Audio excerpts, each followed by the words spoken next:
Several key battleground states are preparing for their upcoming primaries, putting emphasis on whether Democrats or Republicans have the better grip on their party.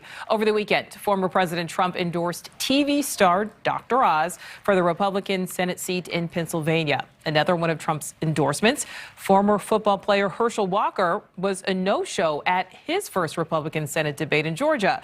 But are Trump's endorsements enough to keep the red wave strong ahead of the midterms? Or will Democrats shine through in some key states? That is the question for our D.C. insider. NewsNation D.C. Bureau Chief Mike Vaquera joins us live. So, Vic, is Trump's backing enough?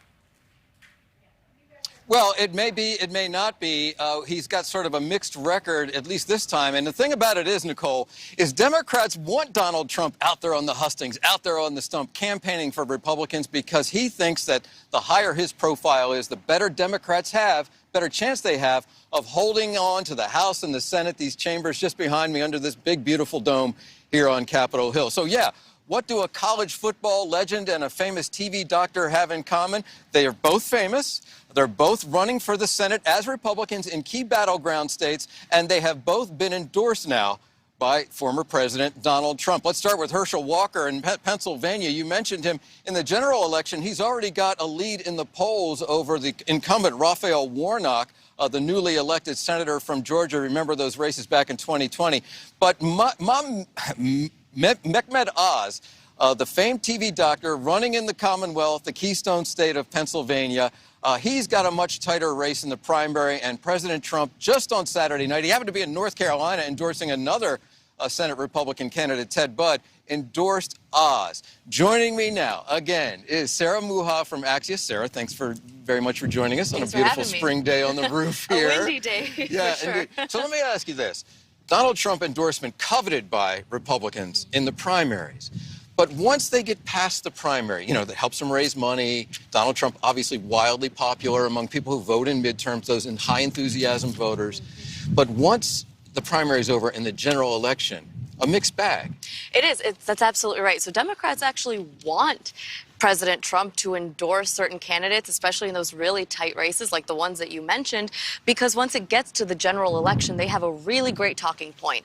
And Democrats don't like President Trump, and so it's an easy target. It's an easy way to say, well, look, this candidate received Donald Trump's endorsement. He likely adheres to his policies, likely adheres to his style of governance. Right. Is that what you want in office? And they're going to do that in hopes of driving Democrats out to vote. And I think, you know, a good test case, of course, was Glenn Youngkin, who ran for governor in Virginia. He stayed pretty far away from President Trump. Yeah. He didn't want to be associated with him, so he could get some of those down-the-middle voters to come out and vote for him. That might be a lesson for the Democrats and for the Republican nominee, Absolutely. whether it's David McCormick, the current frontrunner in that race, or Dr. Oz, who's sort of catching up now, especially, he especially got that endorsement from Donald Trump. So let's talk about Herschel Walker a little bit. You know, one of the many interesting things about Herschel Walker is he ran for the Georgia Bulldogs, a football legend. He's a legend in the state, won the Heisman Trophy.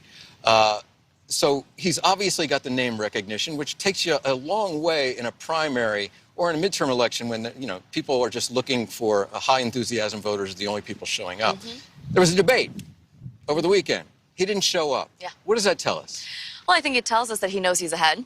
I think he knows that his name recognition is taking him as far as it needs to. And something else that his Republican opponents are criticizing him for, saying, well, look, he is clearly staying to the strategy of staying extremely scripted and tight and only doing really small private events because he doesn't want to mess up. And some critics are also comparing him to President Biden during the general election against President Trump, which we saw a lot of Republican opposition saying, oh, you know, Joe Biden is in his basement, he's not coming out. And we heard that because, you know, some folks were speculating that perhaps his team didn't want him out too much because he has a tendency to make gaffes. He has made some gaffes in the past. Yes. I mean, just recently he claimed academic credentials that he clearly did not have. Right. So this is a phenomenon that we're seeing now, especially on the Republican side, when the front runners don't show up. It's more a symptom of rejection of conventional campaigning, I think, especially in the era of Donald Trump, who rejected convention, sort of reinvented Republican politics. But I'm going to talk about why these races are so important. The Senate chamber behind us. Yeah. Evenly split 50-50. 48 Democrats, 2 independents who caucus with the Democrats. Pennsylvania, key swing state, currently a seat held by Republican Pat Toomey. And Georgia, of course, Raphael Warnock with the huge upset back there. And in the House, just a 4-vote margin now.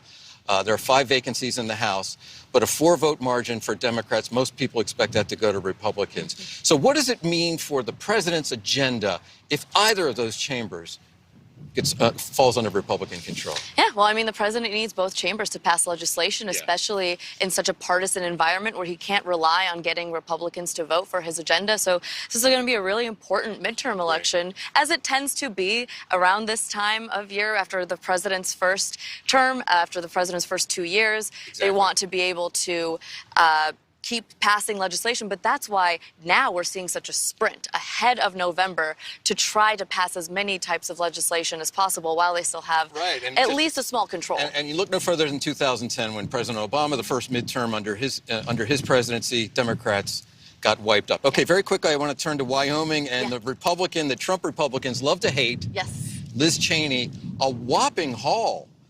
For the first quarter campaign cash, I think it was something close to $3 million she hauled in. She's got $10 million she's raised, and if I'm remembering correctly, $6 million on hand now. Liz Cheney bringing in a lot of money, but what does that tell you about her chances in Wyoming? That's not Wyoming money. Right, exactly. Liz Cheney has national recognition money. Right. And I think something that is very telling about her race, at first, it was a wide open primary. I think there were like 9 other candidates, but then it really got whittled down to one sort of main candidate who has received the endorsement of President Trump. Kevin McCarthy, and dozens of other Republicans. Sarah Longwell, she's a sort of famous never-Trump Republican who obviously, aligns with Liz Cheney's sort of politics. She recently said on a podcast that she thinks that Cheney should actually exit gracefully out of that primary because she doesn't have a chance. So I think that's saying a lot about what Republicans believe for Cheney's chances. Even without a huge amount of money, it may not be enough. She has one thing, very quickly, one thing going for her in Wyoming. If you're a Democrat and you want to vote for Liz Cheney, just to stick it to Donald Trump, you can change your registration on one day. Exactly. So. And lots of money buys lots of advertising. True. Anything can happen. It'll definitely be a hot race to watch. Right. Okay. Nichole, we could talk about this all day. The midterm elections, there's a lot at stake here. It's not just a game. President Biden's agenda, the Democratic agenda over the next 2 years, on the line as we head towards November. Well, Vic, I actually have a question for Sarah. I want to go back to Trump's endorsement, if you both will let me interject here. Sometimes we really see that endorsement by Trump make a huge difference. Other times we don't. It's not a magic wand. Any clues as to why that is? I think something that we talked about earlier, right, that idea of a primary endorsement making a big splash just because that's the type of voter that's going to go out and vote for that sort of person. It's the kind of person who shows up to a President Trump rally, and that's not every single voter in the state. I think the most interesting thing about a Trump endorsement is whether or not it's going to help Trump. This is sort of a litmus test for him in 2024, whether or not he decides to get into the race and run for president again. So maybe the most important test of a Donald Trump endorsement is what it means for him. Right, and the good news is he energizes Republicans, but the bad news for Donald Trump is, and Republicans, he energizes Democrats. Exactly. Yeah. Cool. All right, Vic, Sarah, thank you both. I appreciate that. Thank you for watching. Click the red subscribe button below so you can get more of NewsNation's fact-driven, unbiased coverage.